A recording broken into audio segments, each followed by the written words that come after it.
Game 4 of the NBA Finals came down to another fantastic finish, and one player showed shades of Michael Jordan. Plus, the USA team played against Canada in Detroit, Michigan. I'll let you know the results of that matchup. Plus, Ohio State quarterback Terrell Pryor is making a big decision. I'll let you know which way he's going here on the Sports Cycle Update.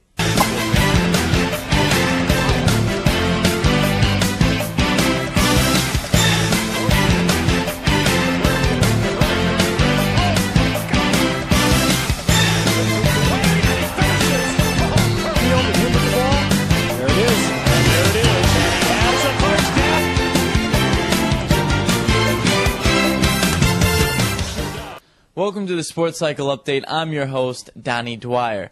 Let's start off with the NBA Finals in Game 4.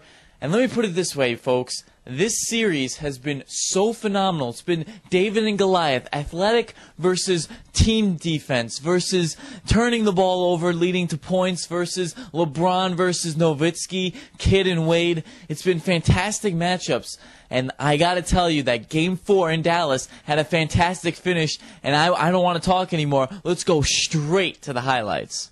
Dirk Nowitzki playing with a fever in Game 4 against Dwayne Wade, LeBron James, and the Heat. It was actually 101 fever. Let's go straight to the third. Heat up by 1. Watch this pass from LeBron to Dwayne Wade. What a jam on that one. That dunk gave him 25 points on the game. Now, Heat still up 1. Bosh with the turnover. Gonna give it to Jason Terry, who makes the layup as the Mavericks go up 1, 79-78. Now, 82-81 Mavs. With Dirk driving to the basket, 15 seconds left, gets it. That 101 fever must make him feel like he is hot. He made that one. And ensuing possession with 6 seconds, Wade bobbles it, gives it to Miller. Had enough time, but he misses it. And the Mavs go on to win this one, 86-83, evening the series at 2 apiece. And the last person to be able to play with a fever since Dirk Nowitzki was Michael Jordan, and he had 30 points in that game. Dirk, the story of this one, Mavs go on to win again, 86-83. Well, that's what this series is about. This series is a jump ball. Every single game. And they outplayed us, obviously, there in the fourth quarter. And we didn't take care of our business on both ends of the court. We did not execute with a level of efficiency or trust. And we had a couple breakdowns, even though we had 8 or 9 straight stops there in the fourth. We were not efficient enough offensively. So here we are. Game 5 will be in Dallas, and that starts on Thursday. And from the hardwood, we hit the fields and the grass, as the USA will now compete in the Gold Cup. This is an important tournament because the champion receives a berth to the 2013 Confederations Cup, a great World Cup tune-up. Landon Donovan in the United States taking on Canada in the CONCACAF Gold Cup. Scoreless in the first minute. Donovan finds Josie Altidore right here. He's going to kick it, and he's going to get a lucky break from the goalie. Goes in the net, 1-0. And then Altidore in the 62nd minute taking the provider on this one as you find Dempsey for the nice goal over there, 2-0. USA would take this one. Salute this one, Dempsey, right? Yes, sir, to the troops. 2-0 in this one.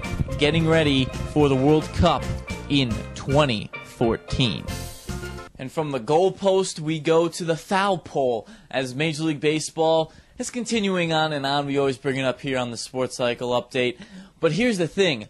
Big rivalry this week between the Yankees and the Red Sox, because this 3-game set could lead out to who will take first in the division after today. The Red Sox started 0-7 this season, but you know what? They're still fighting for first place. Let's head out to the Bronx to see what happened in Game 1. John Lester getting the start for the Red Sox against the Yanks in the Bronx. Let's take it to the scary moment in the first. Red Sox up 3-0, but Lester's going to hit Teixeira. You think that's on anywhere? No, it's on the knee. Take another look. Right on the kneecap. He's in so much pain. He'll even need help carrying off the field. But in the fifth, 4-1 Red Sox. Big Papi doing his things. I think I got to go on a Dunkin' Donuts diet. He hits that one to right. Red Sox take a 6-1 lead. Lester pitching really well, striking out K-Rod with that curveball. He struck out 5 in 6 innings of work. And and then Papelbon in for the save. He's going to strike out A-Rod, who tried to hit an A-bomb, and he gets his 200th save of his career. Red Sox win this one 6-4. Manny Acta hopes his team can figure to get a win, having a bad record at home and versus the Indians. In the first, some good defense early. Ben Reeve with a chopper of the middle. Asdrubal Cabrera with a barehanded pickup and throw to first in time for the out. Great play by Cabrera, who's having a very good year for the first place Indians. Now in the fourth, doing some damage is Carlos Santana. Hits one down the line, going for a double, but look, Delwyn Young messes it up, and he's going to make his way all the way to third. And next up, Shelley Duncan is going to ground out to short, but Santana comes in for the score. 1-0 Indians. Indians carrying that 1-0 lead into the ninth. Alexi Casillas now with the broken bat hit in the middle. Asdrubal Cabrera does it again. What a play. First that makes it by a millimeter for the out, and in the ninth, Chris Perez strikes out Michael Cuddyer to end the game. Cuddier's in disbelief, not happy with that one. Indians end an 8-game losing streak, and they go on to win 1-0. Also note, Carlos Carrasco 8 in the third, 6 strikeouts in the win, and the Twins' 5-game win streak snapped with this loss. Jamil Weeks, brother of Milwaukee second baseman Ricky Weeks, getting his first major league debut, up first in the batting order, and he's going to take a strikeout looking on the corner. Nothing at that point. But then, as Jason Derulo would say, everyone's riding solo for the Orioles. J.J. Hardy's going to hit this solo home run out to left field to take the score 1-0, and then in the bottom of the fifth, Luke Scott is also going to say, I love Jason Derulo. I'm riding solo as well. Hits it out 2-0. The Orioles would go on to win this one 4-0 with 4 solo blasts in this one. A's have lost 8 straight, and the Orioles are 9-2 in their last 11 games at Camden Yards. Chris Capuano warming up. Long toss in the outfield as he takes on the Brew Crew in Milwaukee. He used to play for them. Top of the first. What a play by Reyes right here. Backhand stop for the out. It was bobbled by Tejada, but they still called it out. 0-0 at that point. Top of the seventh. More Reyes. He's going to hit this long shot to center off of Marco Estrada. Josh Tolley and Jason Pridey would come on to score. Reyes would end up with a triple. If it wasn't for Gomez's speed, that could have been an inside-the-park home run. 2-1 Mets. Now, still in the top of the seventh. Next batter would be Beltran. He hits this one deep to center. But look at Carlos Gomez, the former Metropolitan, leaps up and robs one of a home run. That's definitely going to the bank. Estrada likes that one. He's keeping it at 2-1. And then the ninth, K-Rod, Frankie Rodriguez will strike out Marcotte on the high changeup to end the game. 2-1, Mets win. Also, Prince Fielder hits his 15th home run in the 6th inning. Ron Renneke not liking what the Brewers have in this one. And on to some college football news. The big programs are not making the headlines in a good way.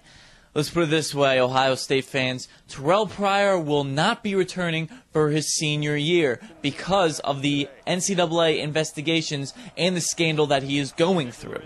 The Ohio State quarterback announced through his attorney Tuesday that he would not play for the Buckeyes this season. He had already been suspended for the first 5 games for breaking NCAA rules by accepting improper benefits from the owner of a tattoo parlor. Terrell Pryor said, quote, "In the best interest of my teammates, I've made the decision to forego my senior year of football at The Ohio State University," end quote. And Pryor's lawyer, Larry James from Columbus, Ohio, said that Pryor's next move is to enter the supplement draft, and that was, quote, his desire. And that's going to do it here on the Sports Cycle Update. Make sure you go to the website, www.thesportscycle.com, for all the news and information that you want as a sports fan. I'm Donnie Dwyer. Have a good night, folks.